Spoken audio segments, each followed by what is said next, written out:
Telefoningizni 2 karra tezroq va qotmasdan ishlashini xohlaysizmi? Bunday bo'lsa, videoni oxirigacha ko'ring va bizga obuna bo'lib qo'ying. Hozir men sizga telefoningiz tez va qotmasdan ishlashini o'rgataman. Buning uchun настройкаga kiramiz. Настройкаdan pastga tushib, сведения о телефоне bo'limiga kiramiz va bu yerga kirganimizdan keyin hozir pastga tushamiz va bizga обновление по bo'limi kerak bo'ladi. Ustiga bosamiz va ko'rishingiz mumkin, nomer сборки degan bo'lim tayyor. Ustiga 3-4 marta tez bosishimiz kerak bo'ladi. Buni bosganimizdan keyin bu yerdan chiqib ketamiz. OK bosamiz va bu yerdan chiqamiz. Bu yerdan chiqqanimizdan keyin yana pastga tushamiz. Для разработчиков degan bo'lim bizga ochiladi. Bo'limga kiramiz va bu bo'limda asosan telefonimizning ishlashiga bog'liq juda ham ko'p funksiyalar bo'ladi. Hozir men sizlarga eng asosiysini ko'rsataman. Hozir pastroqqa tushamiz. Bizga trassirovka bo'limi kerak bo'ladi.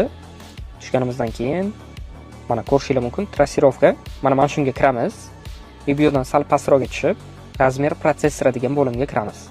Mana shunga kirib, eng maksimalnisini tanlab qo'yishimiz kerak bo'ladi. Ko'rishingiz mumkin, eng oxirgisi. Mana shuni qilib qo'yganimizdan keyin telefonimiz 2 karra tezroq va juda ham qizimasdan ishlaydi. Ma'lumotimiz sizlarga foydali bo'lgan bo'lsa,